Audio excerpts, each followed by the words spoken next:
देश की ताकत तीनों है, महान जवान, किसान और जनता महान। अरावली घोटाला, संरक्षित पहाड़ों को फार्म हाउस बना बेच दिया गया। असल हाउसिंग समेत कई कंपनियों पर एसीबी का शिकंजा, अधिकारियों पर एफआईआर दर्ज। हरियाणा की प्राकृतिक धरोहर अरावली पर्वतमाला के संरक्षण पर बड़ा सवाल खड़ा हो गया है। सोहना की अरावली पहाड़ियों में रियल एस्टेट कंपनियों और सरकारी अधिकारियों की मिलीभगत से एक बड़े भूमि घोटाले को खुलासा हुआ। इस घोटाले में असल housing and construction limited, elite developers, Delhi towers and estates जैसी नामी कंपनियां और राजस्व विभाग के अधिकारी सीधे तौर पर लिप्त पाए गए हैं। क्या है पूरा मामला? यह मामला उस जमीन से जुड़ा है जो गैर मुमकिन पहाड़ की श्रेणी में आती है। यह श्रेणी उन पहाड़ियों की होती है जो Punjab land preservation act (PLPA) और अरावली अधिसूचना 1992 के अंतर्गत संरक्षित होती है। इन पर ना तो कोई प्रमाण किया जा सकता है और ना ही पेड़ काटे जा सकते हैं। लेकिन एसीबी की जांच में सामने आया है कि इस श्रेणी को भूमि को गलत तरीके से फार्म हाउस, सड़क और रिहायशी मकानों के रूप में दिखाया गया और बड़े पैमाने पर इसे बेचा गया। कैसे हुआ घोटाला? फर्जी नक्शे तैयार किए गए। कंपनियों ने जाली नक्शे और फर्जी निर्माण स्वीकृतियों के आधार पर ऐसे दिखाया जैसे यह जमीन सामान्य कृषि भूमि या विकास योग्य क्षेत्र है।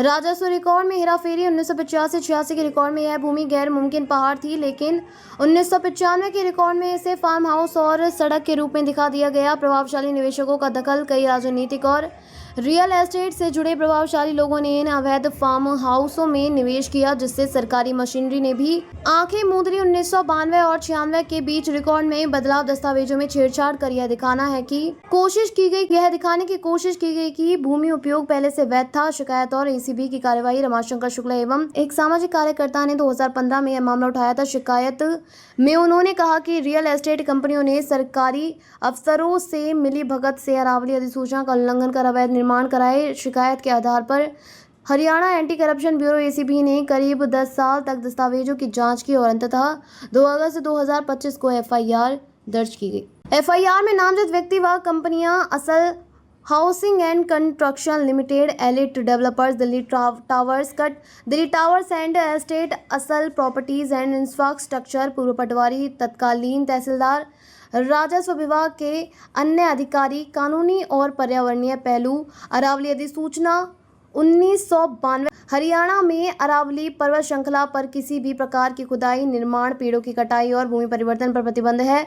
PLPA कानून। इस कानून के तहत गैर मुमकिन पहाड़ की भूमि का किसी भी रूप में व्यावसायिक उपयोग गैर कानूनी है। NGT और ED की भूमिका। NGT पहले ही अरावली में निर्माण पर सख्त पाबंदी लगा चुका है।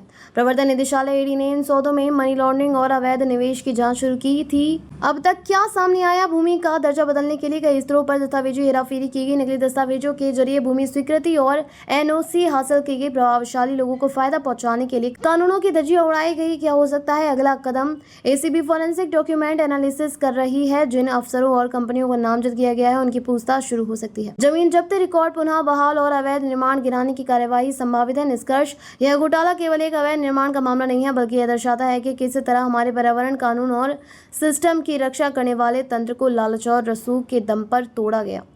अरावली जैसी संवेदनशील पर्वतमाला अगर ऐसे ही बिकती रही तो आने वाली पीढ़ियों को केवल कंक्रीट का जंगल ही मिलेगा। देखते रहिए sets speak TV. Like, share और सब्सक्राइब करना ना भूलें। देश, लोकतंत्र और भविष्य की सबसे बड़ी खबरों के लिए।